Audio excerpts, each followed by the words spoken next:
equation of motion. This problem is a little bit different than the problem we solved in the previous video, because if you look at what I gave you right here, there is no function, right? So that is what scares people the most, because whenever you deal with an application problem, you expect to see a function, right? And then you either take the integral or you take the derivative, whatever you have to do.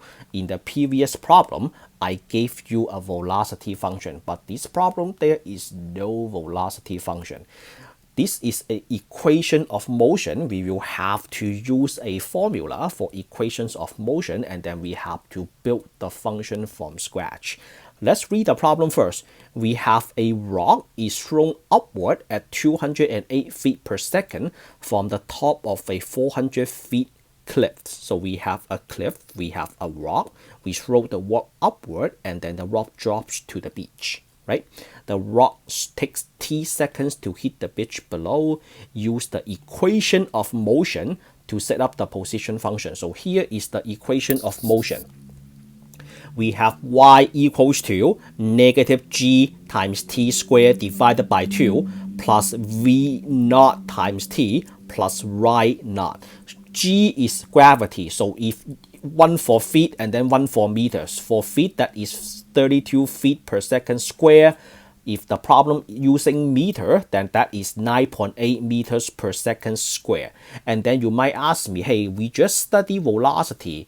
The rock is falling downward, right? So not just the rock is falling downward, so we can like use some common sense. So let's say you are holding a pencil, right, on your hand. If you let go, the pencil falls, right? You are holding a pencil, you let it go, the pencil falls. You might say, okay, since the pencil is falling down, then the gravity is supposed to be negative. However, you gave me 2 positive gravity. So here is why I put a negative in the function. So when you plug in the 32, you will get a minus 32 in the function. So that's why. And then we have an initial velocity and then the initial height.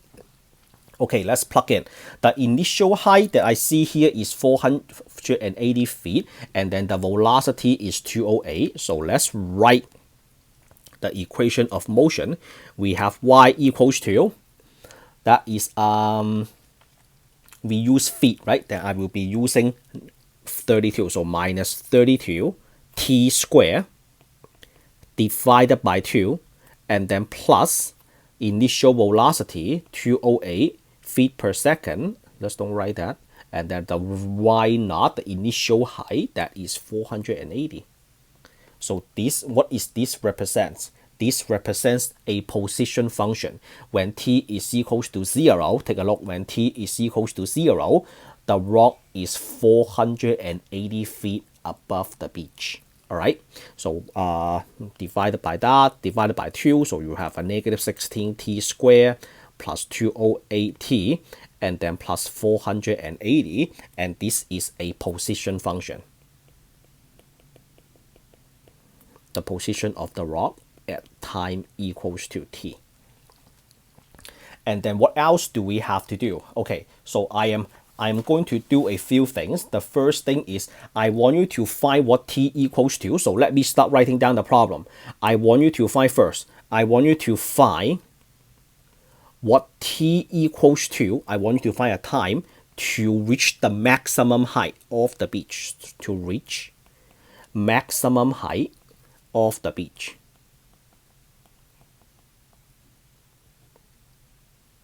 I will say maximum height in the air. How about that? That makes more sense. Maximum height in the air. And then find the maximum height.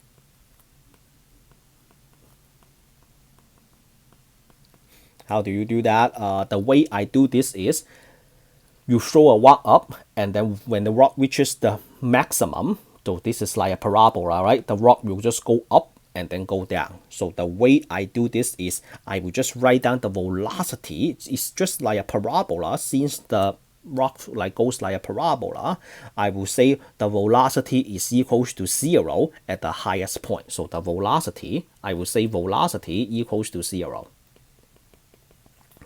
Equals to 0 at the highest point. Highest point.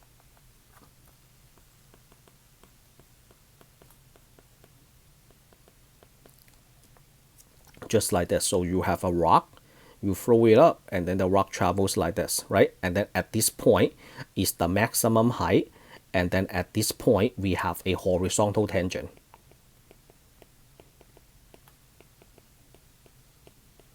How do I know this is a parabola? Look at the position function. We have a negative 16t squared. This is a square, it's negative, so the parabola is concave down, so there is a maximum. And then how do we get that? We will just find the velocity function. So the velocity function is the derivative of the position function is equals to y prime, which is equals to, you bring the 2 down, so you have a negative 32t, and then plus 208, and then to find the 0, you have to set this equals to 0, just like how you find the local maximum.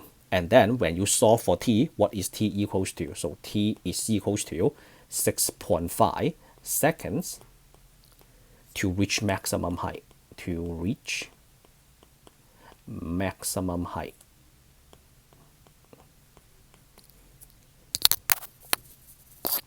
And then what is the maximum height? It takes 6.5 seconds to go how high? Above the beach. So to find the height, we will have to plug in 6.5 to the position function. So when t is equals to 6.5, so when t is equals to 6.5, y is equals to negative 16, 6.5 square plus 208 times 6.5, and then plus 480. So what is that equals to? You do the math. The position is equals to 1156 feet. This is the maximum height. So that answers the first question. And then the next question is, I want to find how long does it take for the rock to reach the beach, and then tell me the velocity when the rock hits the beach. All right, so let's switch to a different color. So let's switch to orange. So how long does it take? How long does it take the rock to reach the beach?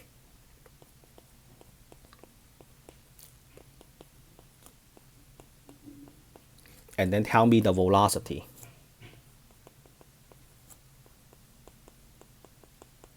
At this time. How long does it take to reach to the beach?